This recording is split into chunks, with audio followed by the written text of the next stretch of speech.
莱比锡曾经东德的第一大城市，歌德称它为小巴黎。德累斯顿，欧洲最美的城市之一，被称为易北河上的佛罗伦萨，现在是德国重要的文化中心。这两座城市在二战之前就非常重要，在二战之中又被大规模轰炸过。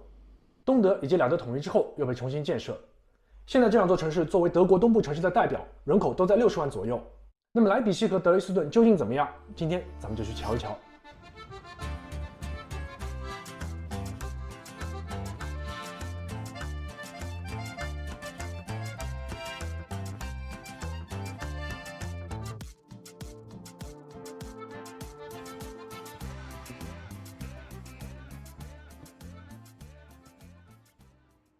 首先我们去到莱比锡，对莱比锡的第一印象是有一次在这里转车，我发现这个火车站特别大，后来查了一下，莱比锡本身就是一个非常大的交通枢纽。这个火车站建成于1915年，它的正面有2个一模一样的大厅，因为当时分别是2个公司共用这个火车站，一个是皇家萨克森铁路，另一个是普鲁士国营铁路。后来这2个公司合并成了德意志国营铁路，但是建筑还是这个建筑被保留了下来。在二战的时候，建筑遭到轰炸损坏，后来在东德时期将火车站恢复原貌。两德统一之后，整个火车站进行了大规模的改造，就形成了现在所看到的各种商业还有购物街。从历史上来说，莱比锡对于德国也非常重要，它是各种经济、贸易、运输还有行政文化等中心，城市看起来也比较繁华，交通也十分繁忙。德国有非常重要的图书展，第一大书展在法兰克福，第二大书展就是莱比锡书展。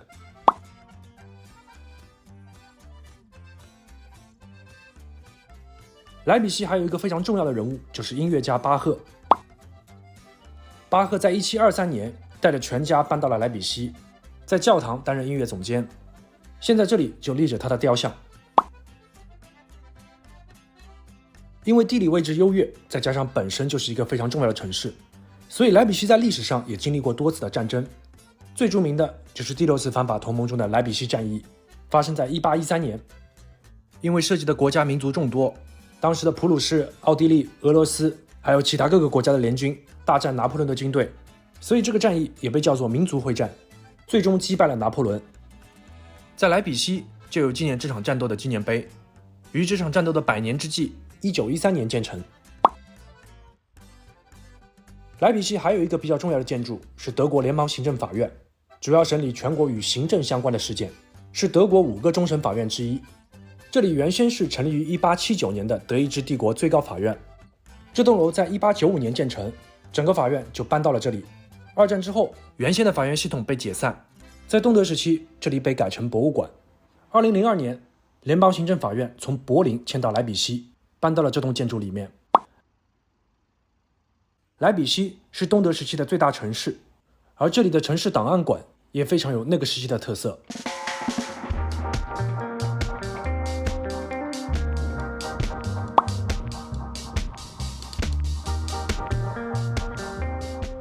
最早这个地方的建筑也是一个展厅，建于1924年，在二战的时候和其他重要的建筑一样遭到了严重的破坏。在20世纪的50年代，它被重新设计建造为苏联馆，被用作贸易展览。两德统一之后，整个展览馆被重新整修，主楼作为莱比锡城市档案馆使用。因为城市非常重要，所以莱比锡在二战当中也被轰炸机重点照顾，但是城市内部还是重建了一些老的建筑跟场地，比方说老市政厅。这个市政厅最早于1557年建成，不过经过修修补补，这里很多都是新建的。这里有世纪广场，还有博物馆。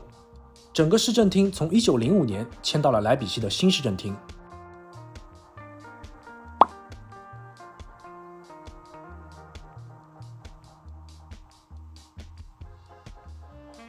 莱比锡给我的印象还是比较深的，因为对我来说，它的知名度没有隔壁的德累斯顿高。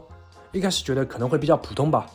但是来了之后，发现这个城市非常的有气质，交通也很繁忙，而且城市绿化做得也非常的好。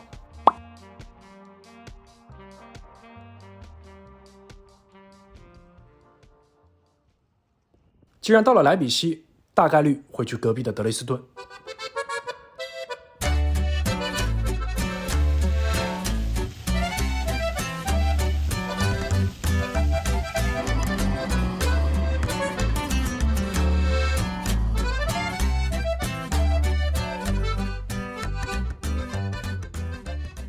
德累斯顿这座城市有非常多有名的地方，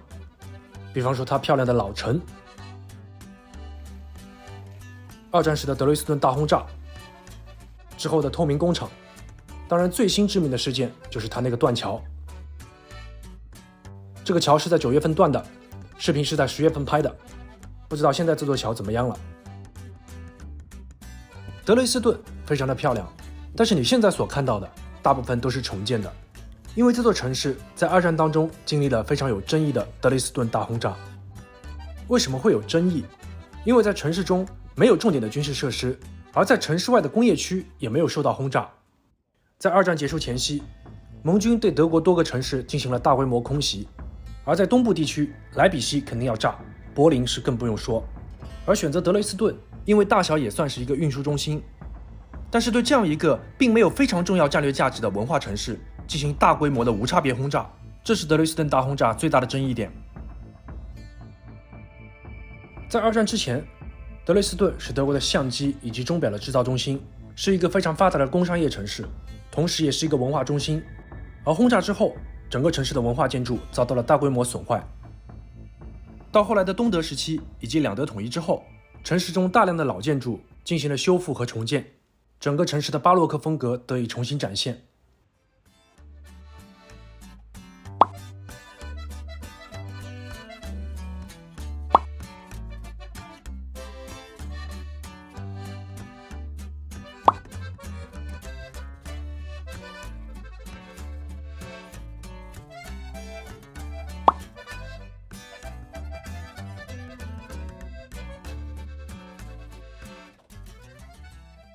这里还有大众知名的透明工厂，曾经大众旗下的豪车辉腾就在这里生产。从21年开始，这里生产全电动 ID 系列车，旁边就是一个大公园。就德国东部的旅行来说，德累斯顿是一个非常推荐的城市。在城市中行走，尤其是在老城，这个感觉非常的棒。从物价来说，体验下来比莱比锡还是要贵的，跟德国西部的城市相差无几。但是综合德国东部这几个城市的体验，从消费上就能感觉得出，和西部还是有一定差距的。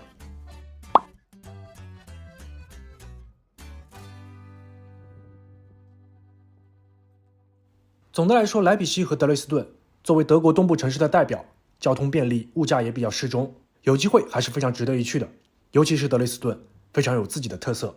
如果结合历史，那整个体验感受也会更加丰富。好了，以上就是本期视频的全部内容，下期再见。